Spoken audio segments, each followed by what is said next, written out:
Welcome all students. तर बाळांनो, पाठीमागच्या लेक्चरला आपण क्वांटिफायर म्हणजे काय, क्वांटिफाईड स्टेटमेंट आणि त्याचबरोबर ड्युअल ऑफ स्टेटमेंट हे पॉइंट अभ्यासलो. आजच्या लेक्चरला आपण निगेशन ऑफ कंपाऊंड स्टेटमेंट आणि त्याचबरोबर कॉन्व्हर्स, युनिव्हर्स आणि कॉन्ट्रापॉझिटिव्ह हे पॉइंट अभ्यासणार आहोत. बाळांनो, आता निगेशन ऑफ कंपाऊंड स्टेटमेंट हा पॉइंट अभ्यासताना तुमच्या मनात एक विचार येईल की पाठीमाग आपण निगेशन ऑफ स्टेटमेंट हा एक पॉइंट अभ्यासला, बरोबर आहे, निगेशन ऑफ स्टेटमेंट. आणि आजही आपण निगेशन ऑफ कंपाऊंड स्टेटमेंट हा पॉइंट अभ्यासतोय. यामध्ये फरक आहे, तो फरक तुम्हाला मी समजावून सांगतो. त्याच्या अगोदर तुम्हाला हे आठवतंय का बघा की स्टेटमेंटचे दोन टाईप पाहिले होते आपण. फर्स्ट म्हणजे काय रे, सिंपल स्टेटमेंट आणि second one is compound statement, बरोबर आहे का. सिंपल स्टेटमेंट कशाला म्हणायचं, a statement which cannot split into two or more statement is called a simple statement. म्हणजे दोन किंवा दोनपेक्षा जास्त स्टेटमेंट मध्ये एखाद्या स्टेटमेंटची विभागणी आपण करू शकत नाही, असं स्टेटमेंटला आपण काय म्हणतो, सिंपल स्टेटमेंट. आणि अशा स्टेटमेंटचं आपण निगेशन पाहिलं होतं पाठीमागं, बरोबर आहे. For example 3 is a prime number, 3 is a prime number, ह्याचे दोन स्टेटमेंट आपण तयार करू शकतोय का रे, करू शकत नाही. हे सिंपल स्टेटमेंट आहे. आणि याचं निगेशन कसं पाहिलं होतं आपण, 3 इज नॉट प्राईम नंबर, म्हणजे ज्या ठिकाणी नकार आहे त्या ठिकाणी नकार काढून घेतला आणि ज्या ठिकाणी नकार नाही त्या ठिकाणी नकार टाकला आपण.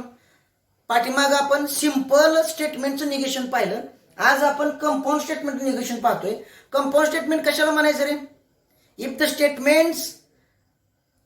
Statement is the combination of two or more simple statement is called a compound statement. दोन किंवा दोनपेक्षा जास्त सिंपल स्टेटमेंटचं कॉम्बिनेशन करून जे स्टेटमेंट तयार केलेलं असतं त्याला आपण काय म्हणतो रे, कंपाऊंड स्टेटमेंट म्हणतो. आणि अशा स्टेटमेंटचं निगेशन बघायचं आहे. आता बाळांनो, बेसिकली दोन स्टेटमेंट्स जॉईन करण्यासाठी आपण काय वापरतो रे, लॉजिकल कनेक्टिव्ह वापरतो, बरोबर आहे. कोणकोणते connective, conjunction, disjunction, implication, double implication हे कनेक्टिव्ह वापरतो आणि दोन स्टेटमेंट जॉईन करतो, बरोबर आहे. आणि त्या जॉईन केलेल्या स्टेटमेंटला आपण काय म्हणायचं, कंपाऊंड स्टेटमेंट. तर अशा स्टेटमेंटचं आपल्याला आज निगेशन बघायचं, that is logically connective join केलेल्या स्टेटमेंटचं आपल्याला काय करायचं रे, निगेशन चेक करायचं आहे. आता त्यातला पहिला जो पॉइंट आहे, निगेशन ऑफ कंजंक्शन. जर दोन स्टेटमेंट कंजंक्शन ह्या लॉजिकल कनेक्टिव्ह जॉईन केले असते तर त्याचं निगेशन काय येतं रे, हे फॉर्म्युलेच्या स्वरूपात आता जे सांगतोय मी ते परफेक्ट लक्षातच ठेवायचं. खूप सोपा पार्ट आहे बघा. जर दोन स्टेटमेंट कंजंक्शन या लॉजिकल कनेक्टिव्ह जर जॉईन केले असतील तर त्या स्टेटमेंटचं निगेशन काय येतं बघा, negation of P and Q. आता तुम्ही म्हणणार पी अँड क्यू काय, पी एक स्टेटमेंट, क्यू हे दुसरं स्टेटमेंट मानलं ना आपण. आणि जॉईन कशाने केलंय, अँड न, म्हणजे कंजंक्शन जॉईन केलंय. त्याचं सिम्बॉलिक फॉर्म काय होणार आहे मग, पी अँड क्यू होणार, बरोबर आहे. मग त्याचं निगेशन म्हणजे काय, त्याच्या ब्रॅकेटच्या बाहेर निगेशन साईन येणार ना. मग ह्याचं निगेशन काय येतं बघा, negation P and Q is equivalent to negation P or negation Q. आतमध्ये प्रत्येकाला निगेशन चिन्ह येतं आणि अँडचं काय होतं, आर होते. परफेक्ट लक्षातच ठेवायचं. ओके. आता कंजंक्शनचं निगेशन म्हणजे काय बघितलं आपण, काय येतं रे, पी अँड क्यूचं निगेशन काय येतं रे, negation of P and Q is equivalent to negation P or negation Q येतं. ओके. त्यानंतर सेकंड पॉइंट आहे आपला negation of disjunction. Negation of disjunction, समजा दोन स्टेटमेंट ऑर या लॉजिकल कनेक्टिव्ह जोडले असतील तर अशा स्टेटमेंटचं आपल्याला निगेशन करायचं आहे, कंपाऊंड स्टेटमेंटचं. तर कसं करणार बघा, त्या निगेशन ऑफ कंजंक्शनचं निगेशन करताना अगोदर कंजंक्शनचा सिम्बॉलिक फॉर्म काय येणार आहे, पी ऑर क्यू येणार. समजा एखादं स्टेटमेंट पहिलं पी मानलं दुसरं क्यू मानलं तर त्याचा सिम्बॉलिक फॉर्म काय येणार, पी ऑर क्यू. आणि त्याचं निगेशन घ्यायचं तर ब्रॅकेटच्या बाहेर निगेशनचं साईन येणार. Negation of P or Q is equivalent to काय येतं बघा, इथं प्रत्येकाला निगेशनचं साईन जातं, निगेशन पी निगेशन क्यू. पण ऑरचं काय होतं, अँड होतं. अँड मध्ये काय होतं रे, अँडचं ऑर होतं इथं कंजंक्शन मध्ये निगेशन घेताना. डिसजंक्शन मध्ये ऑरचं काय होतं, अँड होतं. काय अडचण आहे का रे. ओके. यालाच आपण काय म्हणतो रे, डी मॉर्गन्स लॉ आपण म्हणू शकतो बघा. यालाच हे जे निगेशन ऑफ कंजंक्शन आणि डिसजंक्शन आहे यालाच आपण काय म्हणतो रे, D Morgan's law.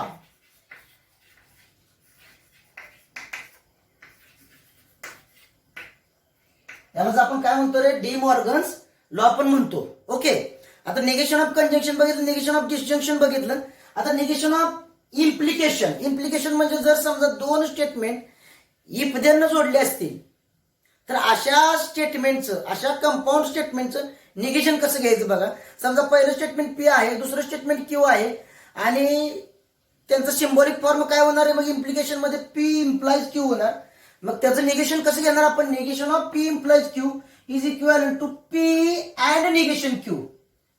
P and negation Q याचं निगेशन येणार. तुम्ही म्हणणार सर मग हे असंच कसं काय सांगताय तुम्ही. बाळांनो, आपण लॉजिकल इक्विव्हॅलन्स हा पॉईंट बघितला होता आणि दोन स्टेटमेंट पॅटर्नचे ट्रूथ व्हॅल्यू जर सेम असतील तर ते दोन स्टेटमेंट पॅटर्न लॉजिकल इक्विव्हॅलंट आहेत असं आपण बघितलं होतं. त्याच्या ट्रूथ टेबलनं मागच्या एक्सरसाइज मध्ये आपण प्रूव्ह केलं, बरोबर आहे, सिद्ध पण केलं. तसं तुम्ही हे प्रूव्ह करून बघू शकताय ना. ह्याचा ट्रूथ टेबल तयार करायचा, ह्या पूर्ण दोन स्टेटमेंट पॅटर्नचा ट्रूथ टेबल तयार करायचा, याच्यातल्या एंट्रीज बघायच्या, ह्याच्यातल्या एंट्रीज बघायच्या, सेम असतील तर ते दोघं कसे असणार रे, इक्विव्हॅलन्स असणार. ट्रूथ टेबलच्या सहाय्याने हे तुम्ही चेक करून बघू शकताय. ओके, बघा मग निगेशन ऑफ इम्प्लिकेशन काय येणार आहे, negation of P implies Q is equal to P and negation Q येणार. त्यानंतर नेक्स्ट वन आहे negation of biconditional. Biconditional म्हणजेच काय रे, आपण डबल इम्प्लिकेशन म्हणतो याला. निगेशन ऑफ बाय कंडिशनल म्हणजेच काय रे, डबल इम्प्लिकेशन. समजा दोन statement if and only if न जोडले असतील अशा कंपाऊंड स्टेटमेंटचं निगेशन आपल्याला बघायचं आहे. मग काय येणार बघा, समजा पहिलं स्टेटमेंट पी आहे, दुसरं स्टेटमेंट क्यू आहे. त्याचा सिम्बॉलिक फॉर्म काय येणार डबल इम्प्लिकेशन मध्ये, पी डबल इम्प्लाइज क्यू येणार. ओके, मग आता त्याचं निगेशन कसं होणार आहे, negation of P double implies Q is equal to P and negation Q. बघा, पी अँड निगेशन क्यू पहिल्या ब्रॅकेटमध्ये, मध्ये ऑरचं साइन, नंतर दुसऱ्या ब्रॅकेटमध्ये Q and negation P. Truth टेबलचं साइन तुम्ही चेक करू शकता, हे इक्विव्हॅलन्सच येईल. ओके, बघा डबल इम्प्लिकेशनचं निगेशन काय असणार आहे, मग double implication P double implies क्यूचं निगेशन काय असणार आहे, P and negation Q or Q and negation P. लक्ष द्या बाळांनो, negation of conjunction that is negation of P and Q काय येणार आहे, negation P or negation Q येणार. Negation of P or Q म्हणजे negation of disjunction, negation of P or Q is equal to negation P and negation Q होणार, ऑरचं and होणार. लक्षात येते. त्यानंतर निगेशन ऑफ इम्प्लिकेशन, इम्प्लिकेशनलाच आपण काय म्हणतो रे, कंडिशनल स्टेटमेंट पण म्हणतो. समजा negation of P implies Q असेल, समजा स्टेटमेंट पी इम्प्लाइज क्यू असेल तर त्याचं निगेशन काय होणार आहे, negation of P implies Q is equivalent to P and negation Q. Okay, त्यानंतर negation of double implication or biconditional काय असणार आहे, पी डबल इम्प्लाइज क्यू हे डबल इम्प्लिकेशनचं स्टेटमेंट आहे तर त्याचं निगेशन काय असणार, negation of P double implies Q is equivalent to P and negation Q bracket complete or Q and negation P in second bracket. काय अडचण आहे याच्यामध्ये, हे पार्टच करायचं बाळांनो, लक्षात राहील तुम्हाला. हे खूप सोपा पार्ट आहे आणि ट्रूथ टेबल जसं आहे तुम्ही प्रूव्ह करून बघू शकताय, पडताळून बघू शकता, चेक करू शकताय. त्यानंतर सर्वात महत्वाचं एक पॉईंट सांगितलं मी, डी मॉर्गन्स लॉ कशाला म्हणायचं. ओके, डी मॉर्गन्स लॉ कशाला म्हणायचं रे, negation of conjunction disjunction, negation of conjunction and negation of disjunction यांनाच आपण काय म्हणतो रे, डी मॉर्गन्स लॉ म्हणतो. म्हणजे negation of P and Q असेल तर negation P or negation Q करतो आपण, आणि negation of P or Q असेल तर negation P and negation Q घेतो. आता हे जे फॉर्म्युले मी दिलेत, रूल्स दिलेत, ह्याच्यावरती एक दोन एक्झाम्पल बघूया म्हणजे तुम्हाला लक्षात येईल नेमकं हे काय आहे ते. ओके, पहिले एक्झाम्पल दिले बघा आपल्याला, 7 is greater than 3 and 4 is greater than 11. दोन स्टेटमेंट दिलेत, अँड न जोडलेत आणि या स्टेटमेंटचं आपल्याला निगेशन बघायचं आहे, बरोबर आहे. आता बघा 7 ग्रेटर दॅन 3 हे पहिलं स्टेटमेंट आहे, 4 ग्रेटर दॅन 11 हे दुसरं स्टेटमेंट आहे, जोडलं आहे अँड कंजंक्शन न जोडलंय. आपण काय करू, याचा सिम्बॉलिक फॉर्म तयार करू म्हणजे सोपं जाईल आपल्याला. पहिल्या स्टेटमेंटला आपण पी मानूया, P such that 7 greater than 3, आणि दुसऱ्या स्टेटमेंटला काय मानू रे, क्यू मानू, Q such that 4 greater than 11. मग याचा सिम्बॉलिक फॉर्म काय येणार आहे, पी अँड क्यू येणार. सिम्बॉलिक फॉर्म काय होणार, पी अँड क्यू.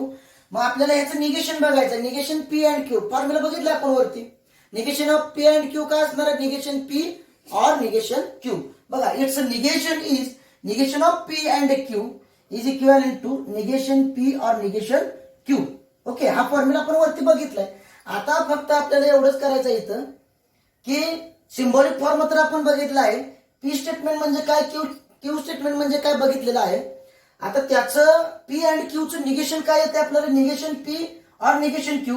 ह्या सिम्बॉलिक फॉर्मचं पुन्हा तुम्ही काय करायचं, त्याची स्टेटमेंट तयार करायची, म्हणजे विचारलेल्या क्वेश्चनचा आन्सर मिळेल तुम्हाला. आता negation P or negation Q ह्या दिलेल्या स्टेटमेंट पॅटर्नचं निगेशन आहे. मग निगेशन पी म्हणजे काय येणार आहे, पीचं निगेशन येणार, पी स्टेटमेंटचं. मग निगेशन सिंपल स्टेटमेंटचं निगेशन कसं करायचं आपण पाठीमाग शिकलोय. मग स्टेटमेंट पी काय आपल्याकडे 7 ग्रेटर दॅन 3 आहे, त्याचं निगेशन काय येणार आहे, ग्रेटर दॅनचं निगेशन काय येणार, लेस दॅन और इक्वल टू येणार ना. म्हणजे निगेशन पी काय येणार तुमचं 7 लेस दॅन इक्वल टू 3 येणार. त्यानंतर क्यूचं निगेशन बघा, क्यू स्टेटमेंट काय 4 ग्रेटर दॅन 11 आहे, बरोबर आहे. त्याचं निगेशन काय येणार आहे 4 लेस दॅन इक्वल टू 11 येणार ना. बघा हे पीचं निगेशन झालं, हे कोणाचं निगेशन झालं, क्यूचं निगेशन झालं.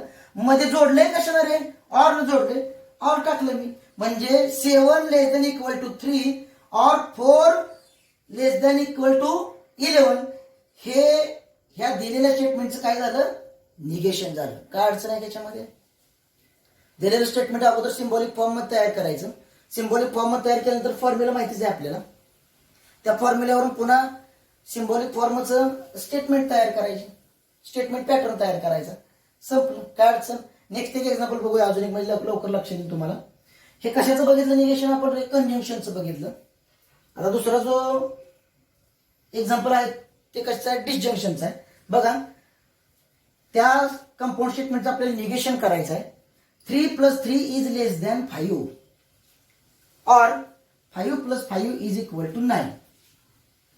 आता दोन स्टेटमेंट दिलेत, ऑर न जोडलेत, म्हणजे डिसजंक्शनचं स्टेटमेंट आहे. पहिल्या स्टेटमेंटला पी मानूया आपण, P such that 3 + 3 less than 5 P मानलं. दुसऱ्या स्टेटमेंटला क्यू मानूया, Q such that 5 + 5 is equal to 9. आता पहिल्याला पी मानलं स्टेटमेंटला, दुसऱ्या स्टेटमेंटला क्यू मानलं, मध्ये ऑर आहे. ह्याचा सिम्बॉलिक फॉर्म काय होणार, पी और क्यू होणार, बरोबर आहे का.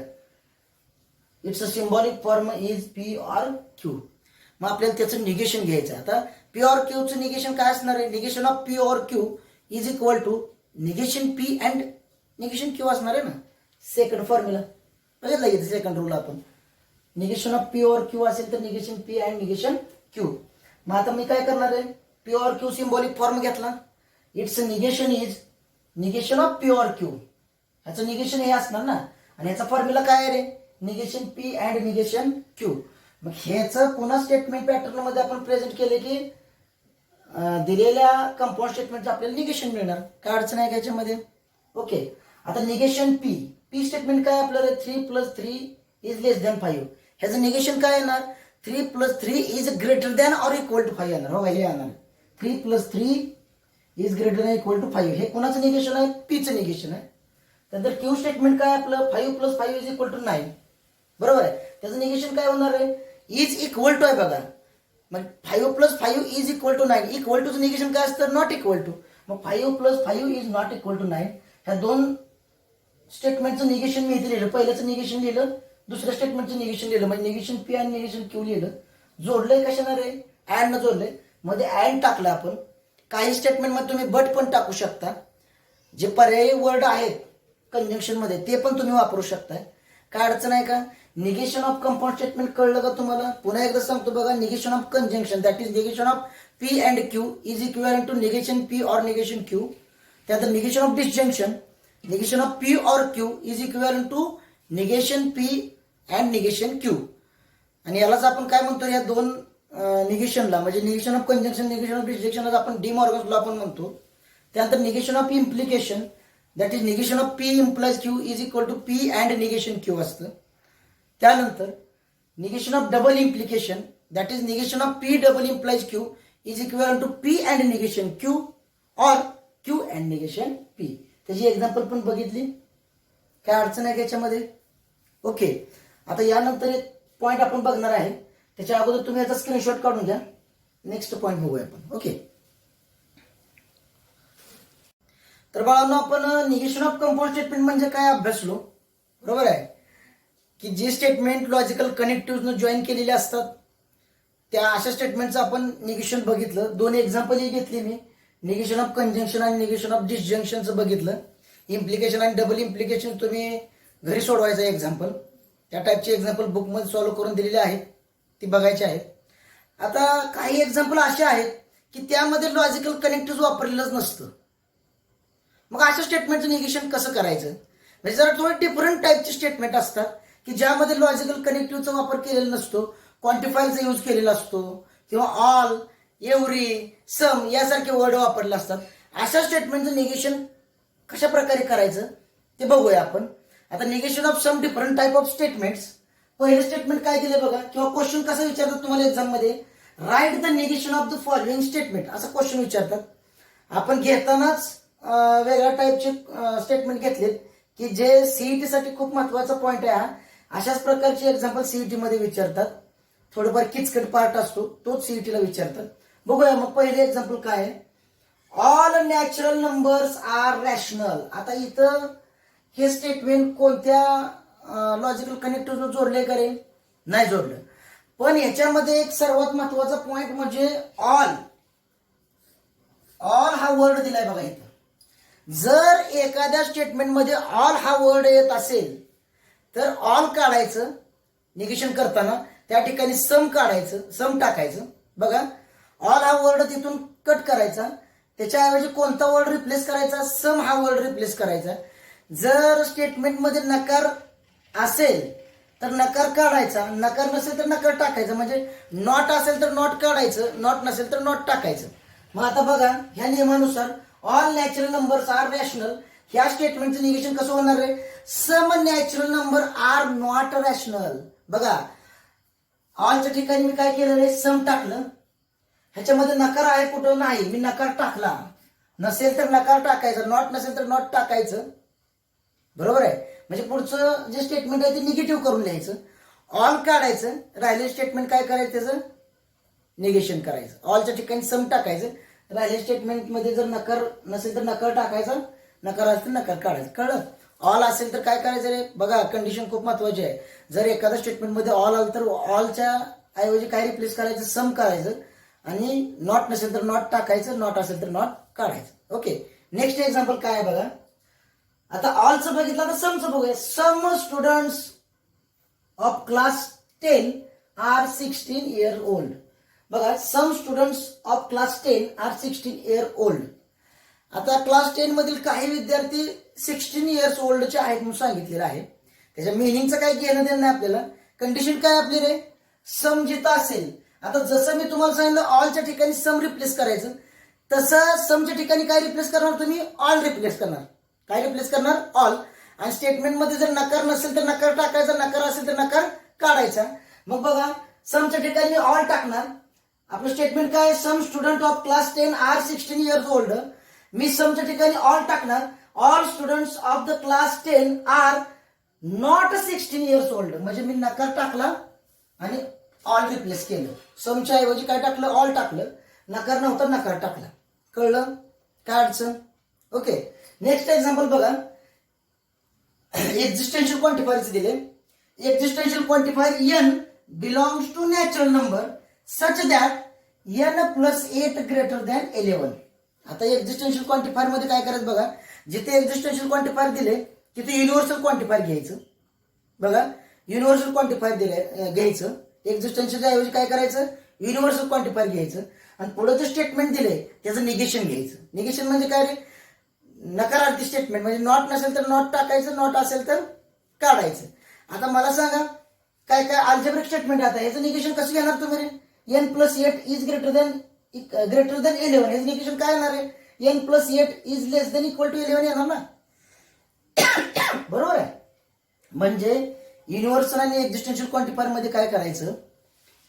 एक्झिस्टेन्शियल क्वांटिफायरचं एक्झाम्पल असेल तर एक्झिस्टेन्शियलच्या ऐवजी युनिव्हर्सल क्वांटिफायर टाकायचा आणि पुढचं स्टेटमेंट काय करायचं? निगेटिव्ह करून लिहायचं. तसंच युनिव्हर्सल मध्ये पण करायचं. युनिव्हर्सल क्वांटिफायरचं एक्झाम्पल असेल तर तिथे एक्झिस्टेन्शियल क्वांटिफायर टाकायचा आणि राहिलेलं स्टेटमेंट निगेटिव्ह करून लिहायचं. सिंपल. बघा existential quantifier n belongs to n such that n + 8 greater than 11. आता याचं निगेशन काय करणार मी? एक्झिस्टेन्शियल क्वांटिफायरचं युनिव्हर्सल क्वांटिफायर करणार. Universal quantifier n belongs to n such that ह्याचं निगेशन करणार ना, ह्याचं निगेशन काय येणार, n+8 less than equal to 11 ह्या स्टेटमेंटचं निगेशन. काय अडचण, समजलं?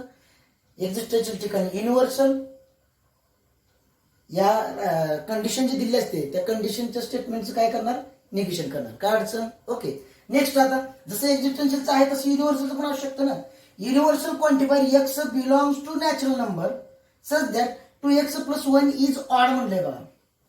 ओके. आता मी काय सांगितलं होतं, जिथे युनिव्हर्सल आहे तिथे एक्झिस्टन्शियल घ्यायचं.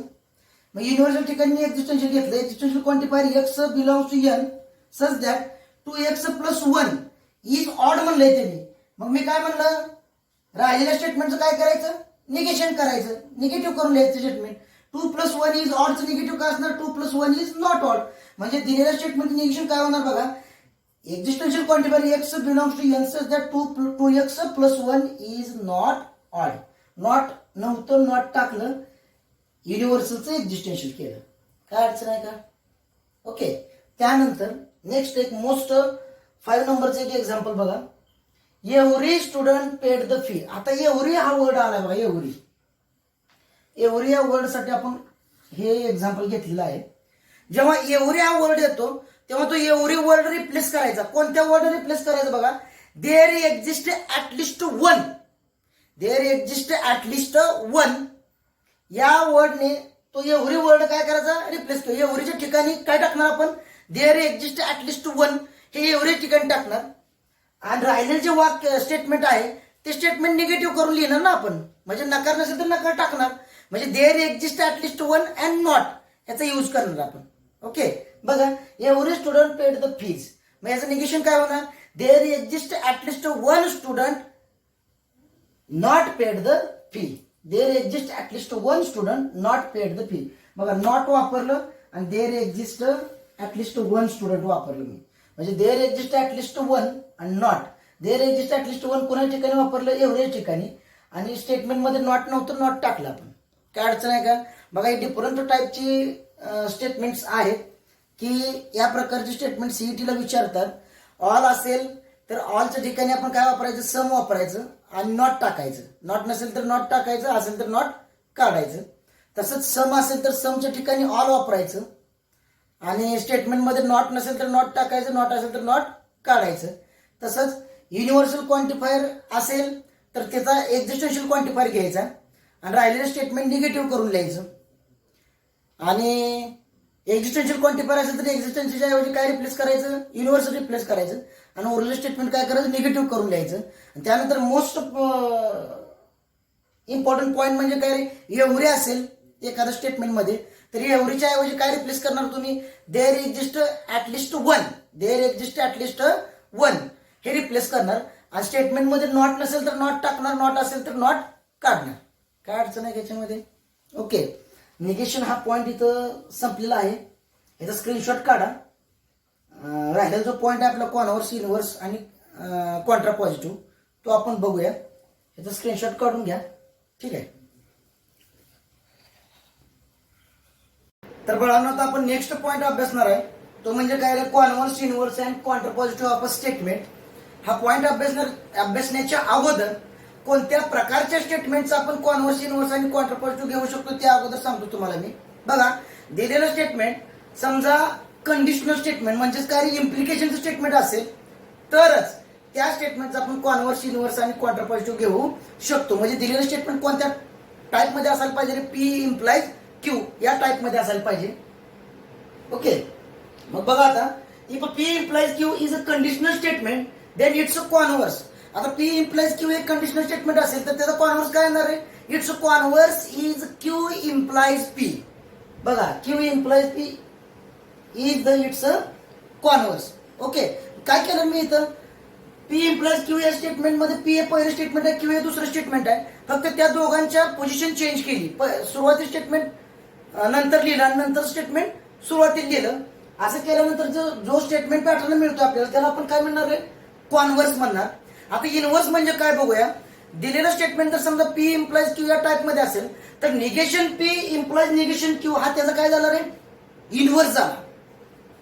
म्हणजे पी इम्प्लाइज क्यू हे कंडिशनल स्टेटमेंट असणार आहे.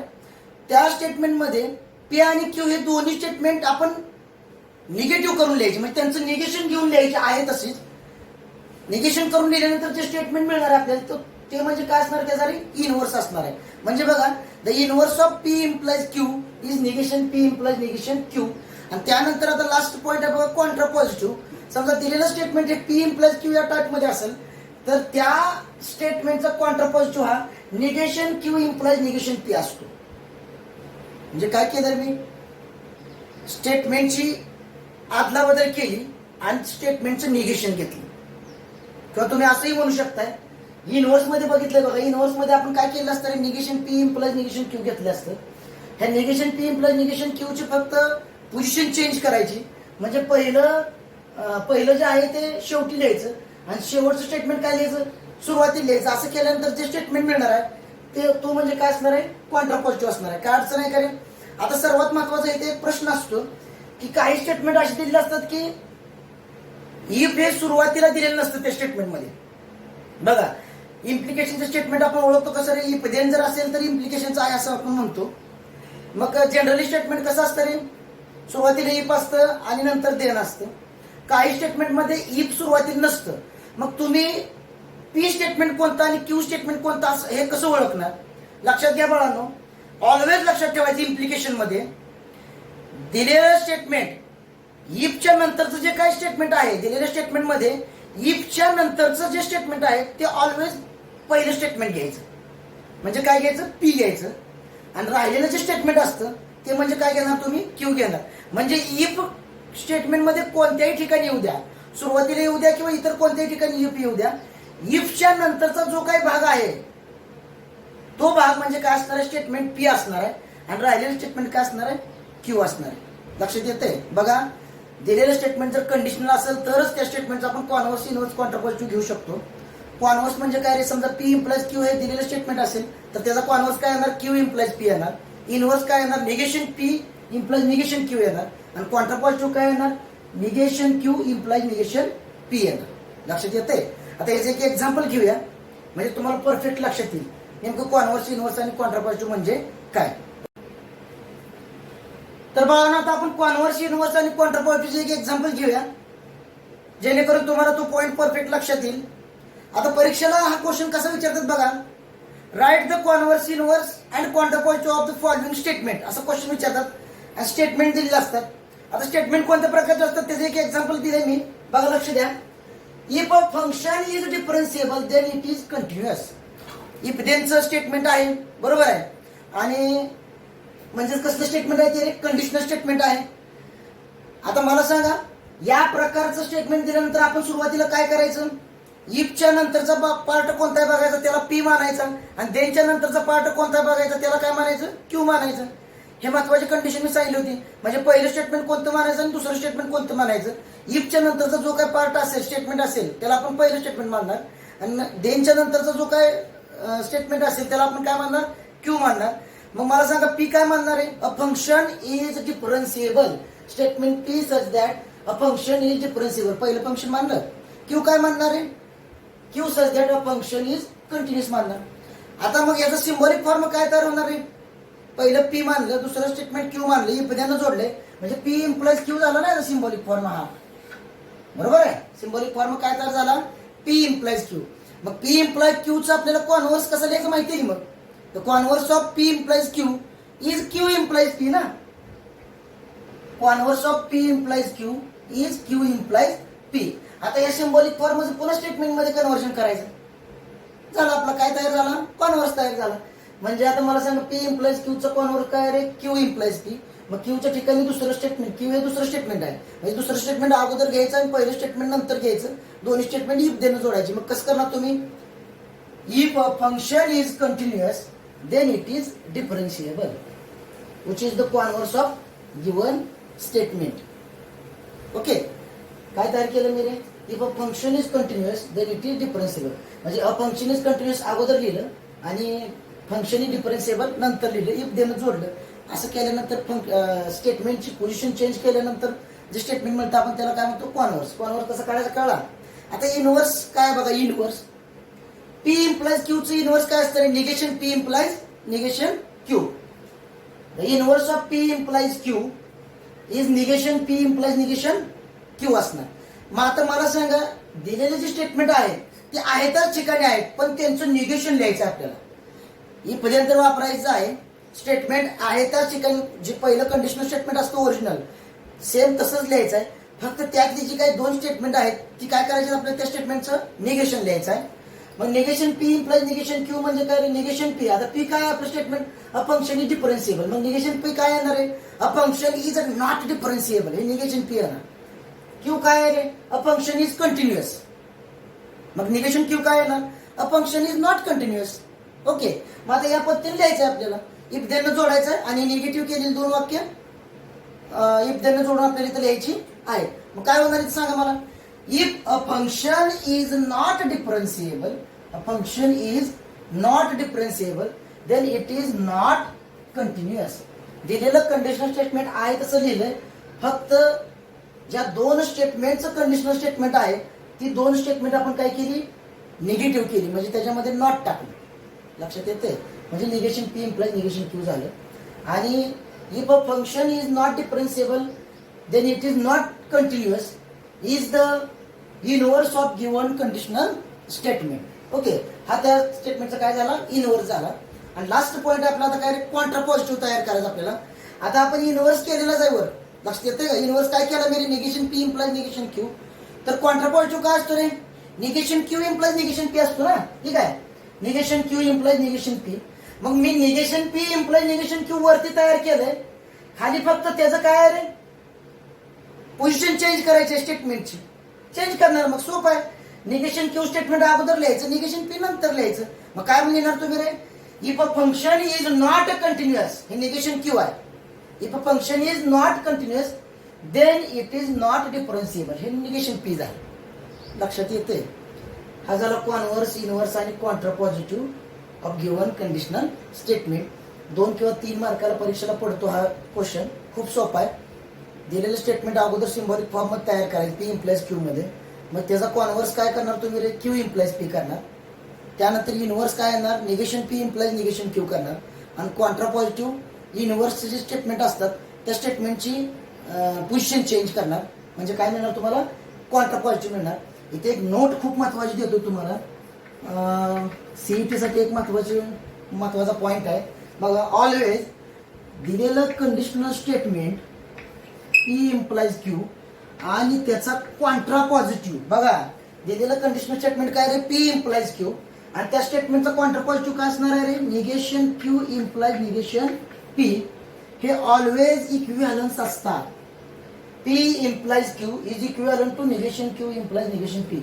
म्हणजे कंडिशनल स्टेटमेंट आणि त्या स्टेटमेंटचा कॉन्ट्रा पॉझिटिव्ह हे दोन्ही ऑलवेज काय असतात रे, इक्विव्हॅलन्स असतात.